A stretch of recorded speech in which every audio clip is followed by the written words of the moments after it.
বিসমিল্লাহির রহমানির রহিম। আসসালামু আলাইকুম। সুপ্রিয় দর্শক, সবাইকে স্বাগতম। এতদিন আমরা নবম জাতীয় পে স্কেল নিয়ে সংখ্যা, নীতি আর বিশ্লেষণের কথা বলেছি, কিন্তু আজকের প্রতিবেদনটি একেবারে ভিন্ন। আজ আমরা পরিসংখ্যানের বাইরে গিয়ে দেশের বিভিন্ন প্রান্তের সরকারি কর্মচারীদের বাস্তব জীবনের গল্প শুনব। তাদের প্রতিদিনের সংগ্রাম, প্রত্যাশা আর এই বেতন বৃদ্ধি তাদের পরিবারে কী পরিবর্তন আনতে পারে, সেই মানবিক দিকটি আজ তুলে ধরার চেষ্টা করব। তাই প্রিয় দর্শক, আজকের প্রতিবেদনটি একটু ভিন্নভাবে, একটু ধীরে সুস্থে উপভোগ করুন। চলুন শুরু করা যাক। আমাদের প্রথম গল্পটি একজন প্রাথমিক বিদ্যালয়ের শিক্ষিকার। রংপুরের একটি প্রত্যন্ত ইউনিয়নের সরকারি প্রাথমিক বিদ্যালয়ে প্রায় 12 বছর ধরে শিক্ষকতা করছেন তিনি।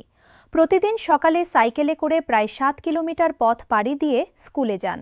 তার ভাষ্যে, প্রতি মাসের শেষে হিসাব করতে বসলে মনে হতো টাকা যেন হাত ফসকে বেরিয়ে যাচ্ছে। ছেলেমেয়ের পড়াশোনা, সংসারের খরচ সব মিলিয়ে সঞ্চয় বলে কিছুই থাকত না। নতুন পে স্কেলের খবরে তিনি বলেন, এটি তার মতো প্রান্তিক এলাকার শিক্ষকদের জন্য একটি বড় স্বস্তির খবর, যদিও তিনি অপেক্ষায় আছেন কবে এই বর্ধিত বেতন হাতে আসবে। আমাদের দ্বিতীয় গল্পটি চট্টগ্রামের একজন স্বাস্থ্যকর্মীর। একটি উপজেলা স্বাস্থ্য কমপ্লেক্সে সিনিয়র নার্স হিসেবে কর্মরত তিনি। করোনা মহামারীর সময় সম্মুখ সারিতে থেকে কাজ করার অভিজ্ঞতা তুলে ধরে তিনি বলেন, সেই সময় আমরা জীবনের ঝুঁকি নিয়ে কাজ করেছি, কিন্তু বেতন কাঠামো ছিল আগের মতোই। এতদিন পর নতুন পে স্কেল এলে মনে হবে আমাদের পরিশ্রমটা অন্তত কাগজে কলমে স্বীকৃতি পেল। আমাদের তৃতীয় গল্পটি একজন পুলিশ কনস্টেবলের, যিনি ঢাকার একটি থানায় কর্মরত। দীর্ঘ ডিউটি আওয়ার আর পরিবার থেকে দূরে থাকার কষ্টের কথা জানিয়ে তিনি বলেন, আমাদের কাজের ধরন এমন যে পরিবারকে সময় দেওয়াই কঠিন হয়ে যায়। তার উপর যদি বেতন দিয়ে সংসার ঠিকমতো না চলে, তাহলে মানসিক চাপ আরও বেড়ে যায়।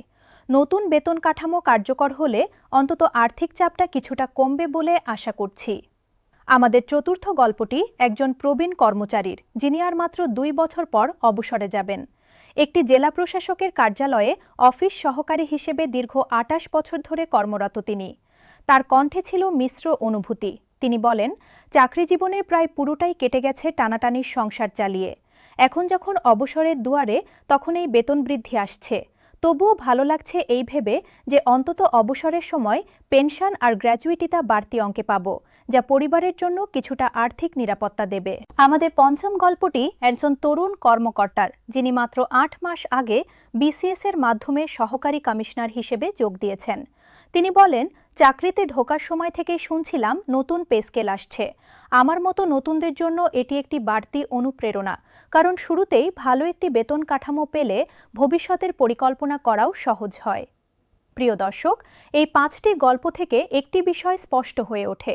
সরকারি চাকরি মানেই শুধু একটি পদবি বা দায়িত্ব নয়, এর পেছনে রয়েছে অসংখ্য মানুষের প্রতিদিনের সংগ্রাম, স্বপ্ন এবং পরিবারের প্রতি দায়বদ্ধতা।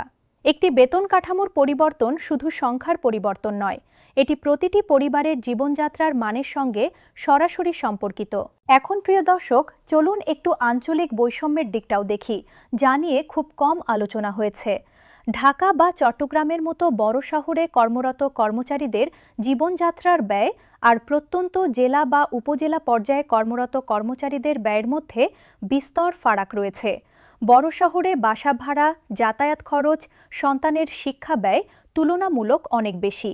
এই বাস্তবতা মাথায় রেখেই এলাকাভিত্তিক বাড়ি ভাড়া ভাতার শ্রেণীবিন্যাসের প্রস্তাব রাখা হয়েছে বলে আমরা আগের প্রতিবেদনে উল্লেখ করেছিলাম। তবে অনেক কর্মচারী সংগঠন মনে করছে, শুধু বাড়ি ভাড়া ভাতা নয়, সামগ্রিক জীবনযাত্রার ব্যয়ের ভিন্নতা বিবেচনায় আরও সূক্ষ্ম আঞ্চলিক সমন্বয়ের প্রয়োজন রয়েছে। প্রিয় দর্শক, এবার একজন কর্মচারী সংগঠনের স্থানীয় প্রতিনিধির প্রতিক্রিয়াও শুনে নেওয়া যাক। ময়মনসিংহ অঞ্চলের একটি কর্মচারী সংগঠনের একজন স্থানীয় নেতা বলেন, আমরা দীর্ঘদিন ধরে এই দাবি নিয়ে সোচ্চার ছিলাম।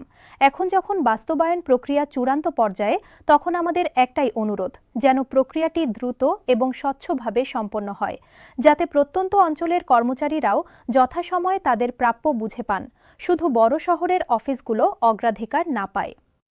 প্রিয় দর্শক, এই মানবিক গল্পগুলো আমাদের মনে করিয়ে দেয়, একটি নীতিগত সিদ্ধান্তের পেছনে থাকে লাখো মানুষের প্রাত্যহিক জীবনের বাস্তবতা।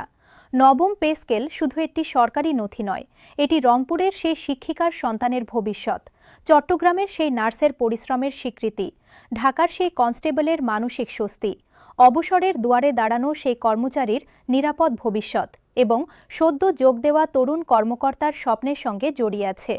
এখন সংক্ষেপে আজকের প্রতিবেদনের মূল বার্তাগুলো আরেকবার মনে করিয়ে দিই। প্রথমত, নবম পে স্কেলের প্রভাব শুধু সংখ্যায় নয়, দেশের বিভিন্ন প্রান্তের সরকারি কর্মচারীদের বাস্তব জীবনেও গভীরভাবে অনুভূত হবে। দ্বিতীয়ত, প্রান্তিক এলাকার শিক্ষক, স্বাস্থ্যকর্মী, আইনশৃঙ্খলা বাহিনীর সদস্য থেকে শুরু করে প্রবীণ ও নবীন কর্মচারী, প্রায় প্রতিটি স্তরেই এই পরিবর্তনের প্রত্যাশা ও প্রভাব লক্ষ্য করা যাচ্ছে।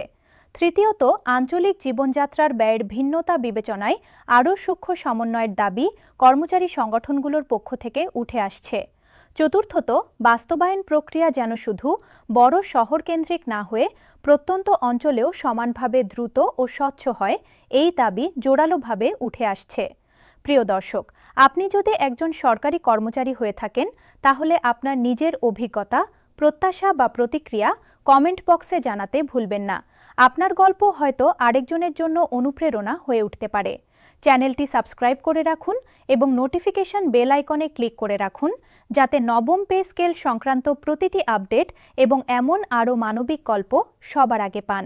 আজকের প্রতিবেদন এখানেই শেষ করছি। সবাই ভালো থাকুন, সুস্থ থাকুন। আল্লাহ হাফেজ।